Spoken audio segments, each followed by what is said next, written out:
Okay, folks, so now we're going to look at kind of the second most important aspect of non-right trigonometry, which is not just the sine law, but of course you might have guessed if there's a sine law, there's a cosine law. So what we're looking at now is the cosine law. We're going to talk about what it is, where it comes from, and how we use it. So first of all, we're going to try to understand what the cosine law is all about, and then we're going to identify the patterns that we would see in a triangle so we know when it's a good idea to try and use the cosine law. Alrighty, so let's get rolling into that.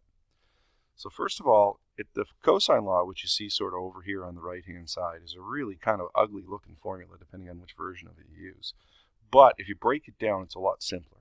So let's think back to when you were in grade 9 maybe, or grade 10, when you first learned about this guy called Pythagorean theorem.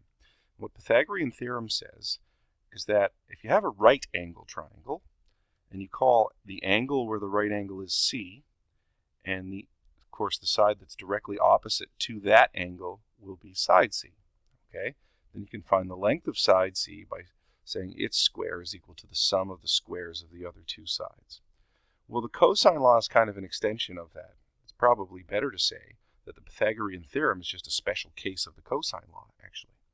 But what we get with the cosine law is sort of the Pythagorean theorem to start out with, and then we add this extra bit of stuff on the end over here, okay? And what it does is it makes the formula that we're using applicable to all kinds of triangles, not just to right triangles. And we don't have to worry about hypotenuse because, of course, a right angle triangle has a hypotenuse, but no other triangles do, only the right angle ones. So angle C doesn't have to be the longest side. Side C doesn't have to be the longest side. But when we use this formula, whatever angle we're using down here in this little end bit has to match up with the C that we write out in the beginning of the formula here. Okay? So for instance, in the triangle that we have, if we're talking C squared is A squared plus B squared, and then we say minus 2AB cosine C, we're talking about the cosine of the angle that's directly opposite the side that we started out at the beginning here. So the very first thing you write in there is side C, and the very last thing is angle C, and they have to match up. As far as the rest of it goes, as long as you're consistent about which one is A and which one is B, it doesn't really matter which is which, how we use the cosine law. Okay? Now, if I wanted to use the cosine law and I wanted to talk about the relationship between side A and angle A, I could write the formula again. I just sort of swap things around a little bit, right? A squared is B squared plus C squared minus 2BC cosine A. So I can just sort of do that for angle B and side B as well, as long as I have the right components and I'm talking about the right sort of opposite things with the first and last thing in the formula. Okay? So let's get an idea of how we put this together to sort of make it work, to find some things that are actually useful for us. So when can the cosine law find a missing side? So the pattern that we look for in a triangle for the things we need to have to use the cosine law to find a missing side follows this SAS, or side angle side pattern. So let's look at each of these triangles. In each one, the stuff I've circled in red would be the things that we know.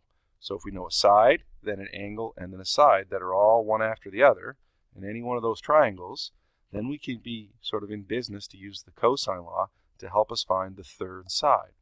The pattern that I like to recognize, or what we often say, you'll see it written in textbooks, is that you have to have two sides and they include an angle, or the angle where they meet. So if you have two sides and the angle where they meet, then you're going to be able to use the cosine law to find the third side. And that's the way we recognize that geometrically. Look for two sides that you know. You have to know the angle where they meet, and then you can get that last side, no matter what it's called. Okay? So if you're going to call the thing that you're looking for C, then make sure you know the angle that's opposite it and call that angle C. Same thing goes if you're looking for A or if you're looking for B. Doesn't really matter. Okay? When can we use the cosine law to find a missing angle? Well, that one's a bit trickier to start out with, but if you look at all these crazy formulas that we have over here, they're just a rearrangement of the same formula that we just saw. It's just that the algebraic steps have been taken to take that formula and put the cosine of the angle by itself.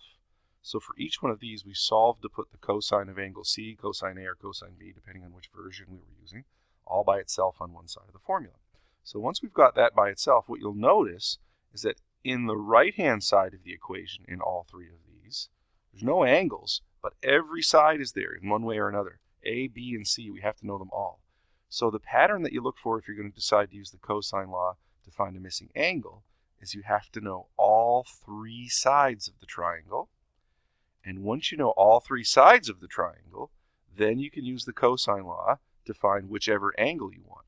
So for instance, if I wanted to find angle A, I would use this setup, filling in my values of A, B, and C. If I wanted to find angle C, then I'd use this setup of the cosine law, and I'd fill in the values of A, B, and C in the right places. So it's a quick thing to diagnose. If I want to use the cosine law to find a missing angle, I have to know all three sides. Depending on which angle I want to find, I just choose the right form of the formula. And of course, the formulas are given to you for your tests and exams for this course, so that shouldn't be a big deal. All right, so let's just run through some of the details. So the cosine law, remember, is just a more general version of the Pythagorean theorem that we saw before. And it works for all triangles now, not just for those right angle triangles, but we can use it for any triangle. We just have to make sure that when we're using that original version, c squared is a squared plus b squared minus 2ab cosine of angle c, that the angle that we start with and the side, or the angle that's on the end of the formula and the side that we start with in the formula that's by itself, like c squared, have to be the same letter. Okay? So if we see the side angle side pattern in the triangle, then we can use the cosine law to find a missing side. That's when we know two sides and their included angle. And if I see the side pattern, so if I know all sides, I have all three of them, I can find any angle I want. I just choose the right setup of the formula.